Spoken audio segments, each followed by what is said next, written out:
गुरुवार रात चोपड़ा में बीजेपी कैंडिडेट की कार पर हमला हुआ और उसमें तोड़फोड़ की घटना को लेकर सनसनी फैल गई। आरोप है कि ये हमला तृणमूल से जुड़े बदमाशों ने किया। इस घटना से इलाके में तनाव फैल गया।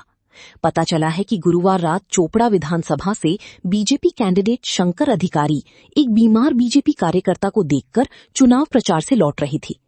चोपड़ा में मझियाली ग्राम पंचायत की साईगाछ इलाके में करीब 50-60 लोगों ने कथित तौर पर बीजेपी कैंडिडेट की कार रोकी और उन पर हमला कर दिया और कार में भी तोड़फोड़ की गई। इस घटना में 2 बीजेपी कार्यकर्ता घायल हो गए। बीजेपी कैंडिडेट शंकर अधिकारी ने आरोप लगाया कि पूरी घटना को तृणमूल नेता गोपाल भौमिक लीड कर रही थी। सूचना मिलने के बाद चोपड़ा थाने की पुलिस और सेंट्रल फोर्स मौके पर पहुंची।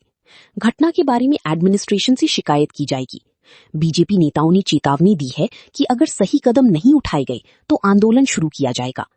तृणमूल नेता गोपाल भौमिक ने बीजेपी उम्मीदवार शंकर अधिकारी पर हमले के आरोपों से इनकार किया और आरोप लगाया कि बीजेपी उम्मीदवार ने सेंट्रल फोर्स के सामने गोली चलाई।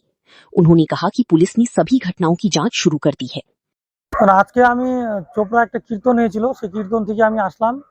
তো আসার পরে আমাদের বুধুরাম সিংহ নামে একজন ব্যক্তি আমাদের কিছুদিন আগে বিজেপির কার্যকর্তা, ওনাকে টিএমসি কিছু দুষ্কৃতী মাথা ফাটিয়ে দিয়েছিল। তিনি অসুস্থ হয়ে রয়েছিলেন বাড়িতে।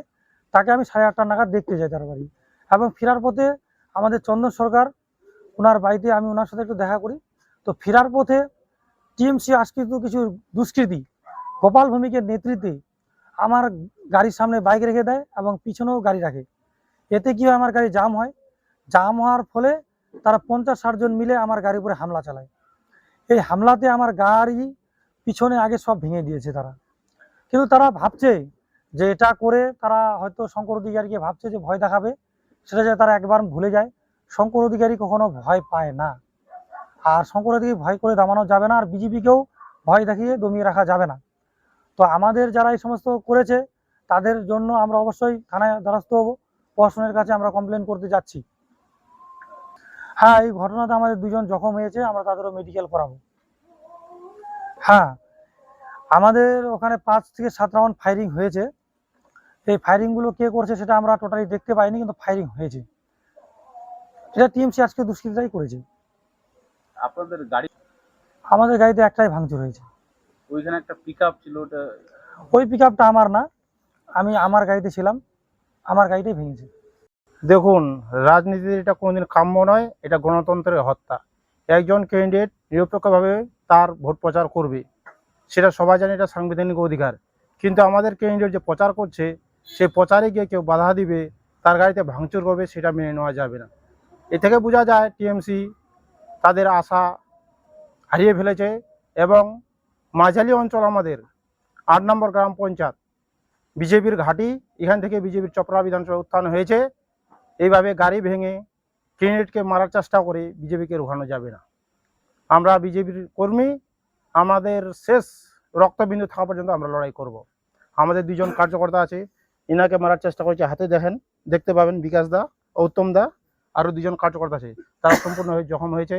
আমাদের ক্যান্ডিডেটকে মারার চেষ্টা করা হয়েছে, ড্রাইভার ছিল তাকে মারার চেষ্টা করা হয়েছে। এইটা মেনে নেওয়া যাবে না। আমরা প্রশাসনের দ্বারস্থ হব, এবং গতকাল যদি প্রশাসন কোনো ব্যবস্থা না নেয় আমরা রাস্তায় নামব। দেখুন, আজকে যাকে এখানে বিজেপি প্রার্থী বলেছেন, উনি প্রার্থী বলে তো ভুলবে, উনি একটা গুন্ডা। বিগত দিনেও দেখছেন ওনার যে রেকর্ড আছে, উনি জেল খাটা আসামি এবং আর্মসহ। এর আগেও দেখছেন উনি ধরা পড়েছিল বাগডোগরাতে, এবং দীর্ঘদিন উনি জেলে ছিল। গতকাল আমাদের নিজের পাড়াতে আমাদের তৃণমূল কর্মীর বাড়ির সামনে আজকে 5-6 জন তৃণমূল কর্মী, ওরা নিজের বাড়ির সামনে দাঁড়িয়ে কথা বলছিল। এমন অবস্থায় শঙ্কর অধিকারী, যে বিজেপি প্রার্থী, উনি বাড়ির সামনে দিয়ে যায় এবং দেখে নিব এবং জানে মেরে দিব, বিভিন্নভাবে হুমকি দিতে দিতে চলে যায়।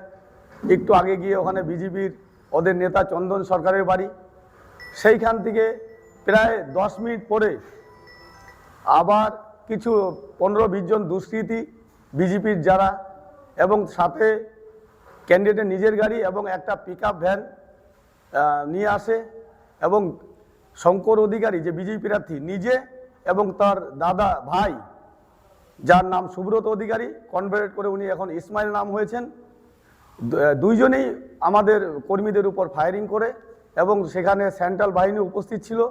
তাদের সামনেই ফায়ারিং করে।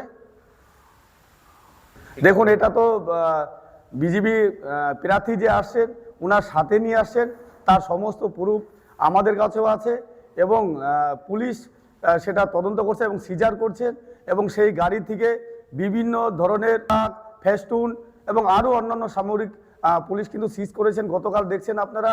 এবং বিশেষ করে আমি বলবো, এই যে বিজেপি প্রার্থী শঙ্কর অধিকারী, এর আগেও দেখছেন বিভিন্নভাবে ধুমকি দিয়েছিল যে দেখে নিবে উনি আমাকে, এবং গতকাল আমি আশঙ্কা করছি আমাকে প্রাণে মারার জন্য উনি এখানে আসছিল।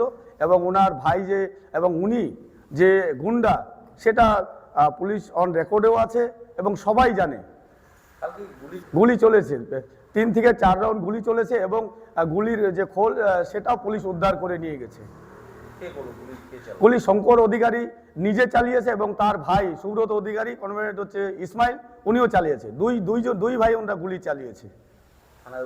হ্যাঁ, অভিযোগ আমরা কালকে রাত্রেই থানায় অভিযোগ করেছি এবং ওখানে সেন্ট্রাল বাহিনী ওনাদের সামনেই আজকে গুলিটা চলছে। কিভাবে দেখছেন এই সামনেই তো ভোট? দেখুন, ওদের তো পায়ের তলায় মাটি নেই। আমি বলছি যে এখানে বিরোধী শূন্য, আমরা বারবারই বলছি, বিশেষ করে আমাদের মাঝালি অঞ্চলে বিজেপির কোনো ভোট নেই। তাই বারবার মানুষকে ভয় দেখানোর জন্য আজকে বারবার তারা গুন্ডা বাহিনী নিয়ে আসছে। গুন্ডা বাহিনী নিয়ে আমাদের কর্মীদের ভয় দেখানোর চেষ্টা করছে রাত্রে। সব থেকে বড় বিষয়, উনি একজন প্রার্থী। কালকে যদি ওনার এই সুইগঞ্জ এরিয়ায় ওনার কোনো মিটিং বা রোড শো বা মিছিলে যদি কোনো পারমিশন থাকে, তো সেটা উনি দেখাবে। আমরা নির্বাচন কমিশনকে কালকে জানিয়েছি এবং লিখিতভাবেও আমরা জানিয়েছি যে আজকে একজন রাত্রে 10টার দিকে, 9টা থেকে 10টার মধ্যে হবে সময়টা, তখন একটা ক্যান্ডিডেট সে 20-25টা বাইক এবং নিজের গাড়ি এবং সাথে একটা পিকআপ ভ্যানে আগ্নেয়াস্ত্র সহ এবং বিভিন্ন মেটেরিয়ালস, বোম, বন্দুক নিয়ে তারা আমাদের কর্মীদের ভয় দেখানো এবং তাদেরকে জানে মারার চেষ্টা করেছে।